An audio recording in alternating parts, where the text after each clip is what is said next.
Living with type 1 diabetes means I have to be very careful with my daily routine. One of the hardest parts is feeling extremely thirsty all the time. There have been so many times when I was out for a walk and suddenly had to rush home or find a vending machine just to get some water. Last August, my family and I were heading to Dubai for vacation. We have a timeshare there that we've been using for years. We arrived at the airport and went through the usual check-in process before making our way to the TSA checkpoint. Since I'm well aware of liquid restrictions, I had prepared accordingly. I can legally bring either a frozen water bottle or empty bottles to fill up later. I decided to take one frozen bottle and two empty ones to be safe. When I was about to send my frozen bottle through the scanner, I heard a young voice behind me. The kid was complaining to his mother about being hot. I didn't pay much attention until I heard him again, this time asking his mother if he could have my water bottle. I looked over my shoulder and saw a kid who looked about 6 or 7 years old pointing at my frozen water bottle. His mother was completely absorbed in her phone, ignoring him.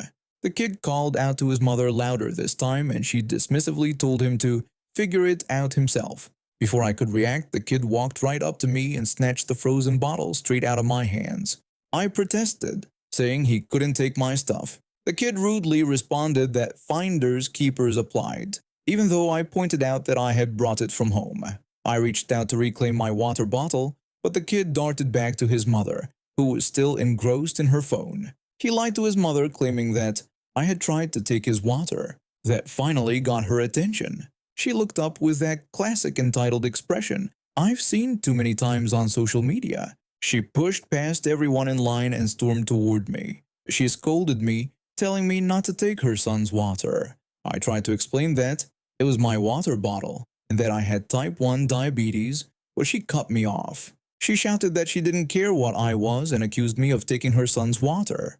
Her son agreed with her and she told him to shut up. By this point, we were causing enough commotion that a TSA agent came over to intervene. The agent warned the mother that she was causing a disturbance and would need to stop or the matter would be escalated. I was getting increasingly upset because if my water bottle melted completely, TSA would confiscate it and I wouldn't be allowed to take it through security. The mother continued to yell, insisting that I had taken her son's water bottle. I explained to the TSA agent about my type 1 diabetes and frequent thirst. The mother accused me of lying in front of her son and claimed it set a bad example. The TSA agent gave her one final warning before calling airport security. The entitled mother declared she would just take the bottle herself. She lunged forward with surprising force, grabbing the bottle from the TSA agent's hands and stormed back to her place in line. The TSA agent apologized to me and promised to get my water bottle back. The agent immediately radioed for security. Within minutes, two security officers arrived and approached the woman. One of them attempted to retrieve my water bottle. The mother shouted at the security officers to get off her, using offensive language. Then, in what can only be described as a moment of pure madness, she tried to make a run for it. She got about 10 feet before the security officers used their tasers on her. Her son started screaming and several people had to quickly move out of the way to avoid the commotion. I watched as the entitled mother was dragged off to a room about 30 or 40 feet away. Her son was escorted to the same room by another security officer. In the chaos, the security officers had taken my water bottle, which I was supposed to give back. The TSA agent asked me to step aside until my belongings were returned, assuring me it shouldn't take long. Shouldn't be long turned into 25 to 30 minutes of waiting. By the time they returned my bottle, it had started to melt. When I finally went through the security line, TSA had to confiscate my bottle due to their liquid restrictions. I was absolutely fuming. The entire ordeal had cost me 45 minutes, and my plane was now departing in just 30 minutes. I was thirsty, stressed, and rushing to make my flight. When I was gathering my things after security, a stranger approached me. He told me that he had witnessed the whole situation with the crazy woman and had gotten me another bottle of water. I was so thirsty that I downed the entire bottle in about 3 seconds flat, just like one of those YouTube challenges. Later I learned from an airport employee that the entitled mother had been detained for several hours and missed her flight. She was also banned from the airport for 6 months and had to pay a fine for assaulting airport personnel. Her son was temporarily placed with another family member who had to fly in from out of state. As for me, I managed to make my flight with just minutes to spare, and our vacation in Dubai was wonderful, completely entitled mother-free. Everyone on campus knows me for parkour. I never planned it that way, it just happened. When I started practicing as a freshman, people would stop to watch. By my second year, I had a reputation as the parkour guy. Now at 20, I've been doing parkour for almost 7 years. It started when I was 13 after watching some YouTube videos and thinking it looked cool. What began as awkward jumps between park benches evolved into a serious passion. I joined a local parkour gym, started competing regionally, and even placed in a few national events. College was actually a perfect place to train. The architecture around campus offered endless possibilities: low walls, railings, concrete structures with various levels. Most students were cool about it. Some would watch, others would wave, and occasionally someone would ask a question or two before moving on. Last week, though, I had my first truly negative experience. It was one of those perfect spring days, about 70 degrees with clear skies, perfect training weather. I decided to skip the gym and practice outside on the yard, which is what everyone calls a main campus quad. I was about 20 minutes into my routine working on a precision jump between two concrete blocks when this guy approached me. I'd seen him around campus before but never talked to him. He walked right up to me with this smirk on his face. He mockingly asked what kind of ninja nonsense I was doing. I politely explained that it was parkour, a French movement art that was beneficial for the body. He seemed interested and asked how long I'd been practicing. When I told him almost 7 years, his demeanor changed. He didn't ask if I would train him. He stated it as if it was already decided. I explained that I don't usually train people and mentioned my upcoming competitions as a reason why I wouldn't have time. His reaction was immediate and disrespectful. He dismissed the importance of my competitions and reduced parkour to just flipping and jumping off of stuff. This kind of disrespect is something every serious practitioner hates hearing. It's deeply insulting to have your discipline trivialized like that. I told him that someone who couldn't respect parkour as an art form didn't deserve to be part of the community. Then I grabbed my bag and left to get something to eat. I was too annoyed to continue training anyway. A few days went by and I didn't think much about the interaction. Just some entitled guy who didn't understand boundaries. No big deal. Then my phone started blowing up with notifications. Somehow this guy had found all my social media accounts, my Instagram, my TikTok, even my personal Facebook. He was commenting on everything, sending DMS, and even texting me. I still don't know how he got my number. His messages were wild. He insisted that I was obligated to train him and that he deserved it. He accused me of being afraid that he would surpass my skill level. He argued that since I trained on campus property, I should train anyone who asked. He even offered an insultingly low amount of $20 for 2 hours of training. After about 30 messages, I finally responded. I told him I would never train him because of his entitled attitude, disrespect toward parkour, rudeness, and obnoxious behavior. I asked him to stop contacting me. The next day I was training in a different area of campus, doing some simple vaults over a short wall. I didn't even notice him approaching until he was right next to me. He confronted me, asking if I was hiding from him and implying I was scared to train him. I repeated my refusal and asked him to leave me alone. He continued to belittle my skills, claiming he could master parkour in just a week. I ignored him and kept practicing. That's when he did something I never expected. He kicked me. Not just anywhere, but directly in my left knee. The same knee where I'd torn my anterior cruciate ligament a few years back. I always wear a brace when I train because of that injury. The pain was immediate and intense. I collapsed to the ground, grabbing my knee and worrying that I'd just lost another year to rehab. When I was on the ground in pain, he mocked my athletic abilities. What he didn't realize was that 2 campus security officers were walking by and saw the whole thing. Within seconds, they had him on the ground and were calling for backup. As they took him away, one officer stayed with me while we waited for medical help. He mentioned being a fan of parkour and having seen some of my videos online. He reassured me that the guy had been problematic all semester and would face it all. I later found out he was expelled for the assault. My knee was badly bruised, but thankfully, no new damage to the ligament. The university reached out and offered to cover my medical expenses, and I'm back to training already, though taking it a bit easier for now. People always say I have a baby face. Even after high school, strangers keep thinking I'm way younger than I really am.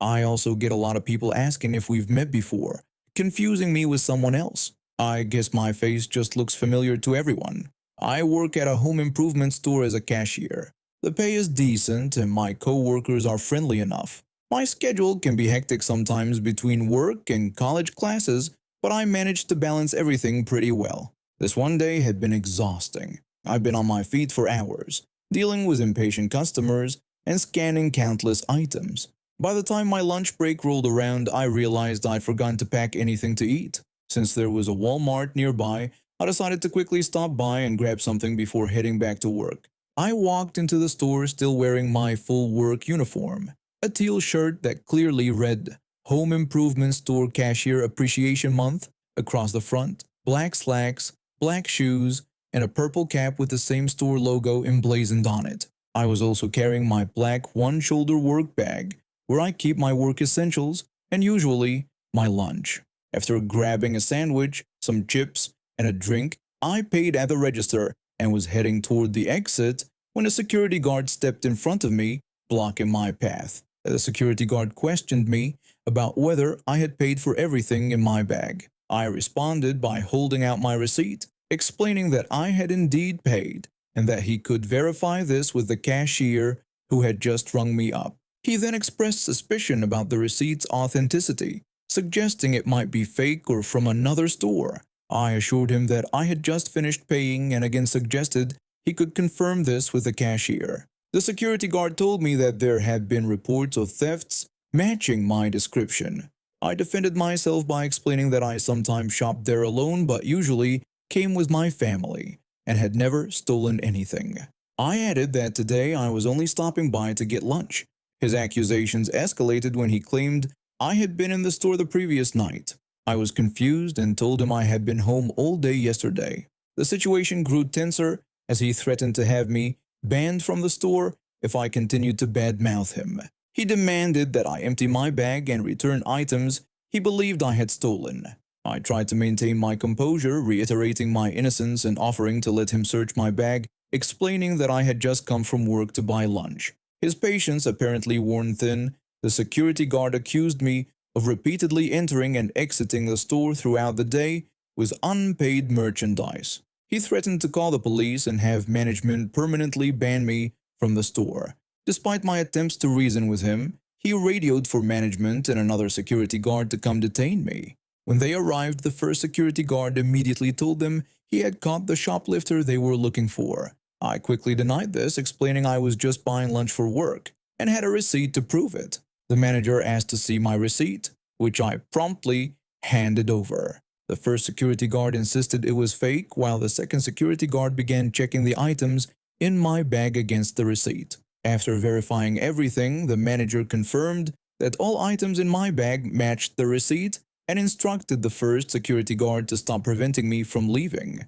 The first guard continued his accusations, claiming he had seen me walking in and out of the store repeatedly both today and over the past few days. I pointed out the inconsistency in his story, noting that I had been either at home or in college the past few days and that my current attire, still in my work uniform, proved I couldn't have been coming in and out of the store all day. This caused the first security guard to pause before accusing me of changing my story, claiming I had admitted to being in the store all day but was now saying I had been at work. The second security guard corrected him, pointing out that those were the first guard's words, not mine, and that I had consistently maintained I hadn't been available to visit the store until now.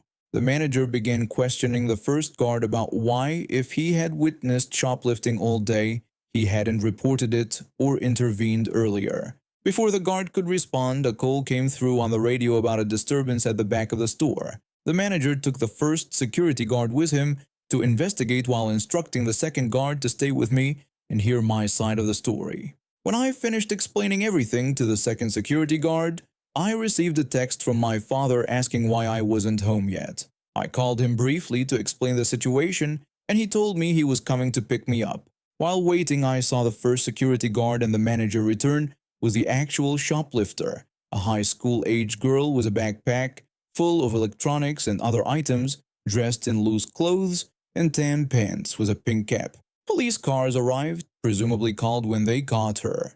After the manager and first security guard spoke with the police and the girl was taken away, the second security guard confirmed my account of events. When the first guard tried to leave quickly, the manager stopped him and made him apologize to me. The manager then assured me I was free to go and not banned from the store. As I exited, my father arrived. I told him everything had been resolved and he drove me home without asking many questions. A few days later, I returned to Walmart with my parents and noticed the first security guard was no longer there. I suspected he might have been fired for falsely accusing me and threatening me for a crime I didn't commit. The manager spotted me and approached to apologize again, explaining they had reviewed security footage that confirmed my innocence throughout the entire incident. What bothers me the most is how quickly that security guard was ready to accuse me without any evidence, even though I was clearly in a work uniform from a completely different store. How could I have been in and out all day while wearing the same uniform? Some people let even the smallest amount of authority go to their heads. A couple of years back, I was struggling to balance university with finances. My roommate threw me a lifeline when he mentioned they needed bar managers at the major sports stadium where he worked as a corporate dining manager. My roommate explained that the pay was decent and the shifts were short, perfect for a student like me. The job was straightforward: set up the bar, serve drinks, clean up, and go home.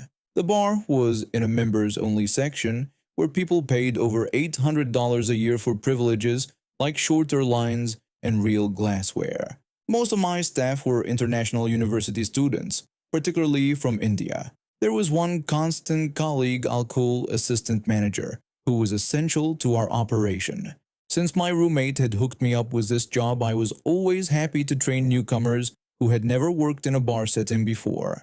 During one busy match day, shortly after the game started, assistant manager came over and told me we had a situation at Register 3. I found a young trainee looking uncomfortable while a middle-aged man in expensive team merchandise stood impatiently across the bar. The trainee whispered that the man had made fun of her accent when she was trying to explain she was still learning the register. The man complained that he just wanted a beer and questioned why that was so difficult. I explained to him that based on what my staff member had told me, he had made a comment mocking her accent. I suggested that since this wasn't normal behavior, he must be intoxicated.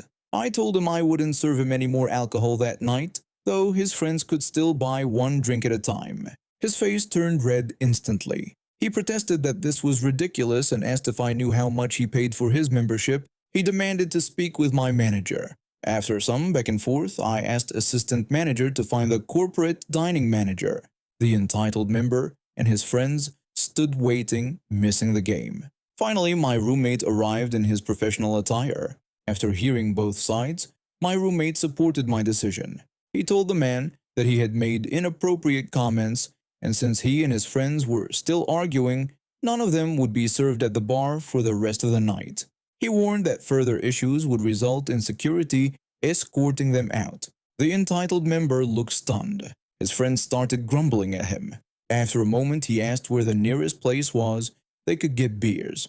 I gave him detailed directions to the concession stand 2 floors down. Their seats were on level 3, which meant every time they wanted a drink, they'd have to make that journey, fight through crowds, and climb back up, all while missing parts of the game. As they left, I noticed his friends were no longer standing close to him. I checked on my trainee, who thanked me for standing up for her. The entitled member and his friends didn't return to our bar that night. When my roommate and I got home, we laughed about our teamwork. I commented on the look on the man's face when he learned his friends couldn't drink either. My roommate observed that people who pay for premium experiences sometimes need reminding that premium doesn't mean permission to be awful. And he was right. No membership fee, no matter how high, buys you the right to disrespect others.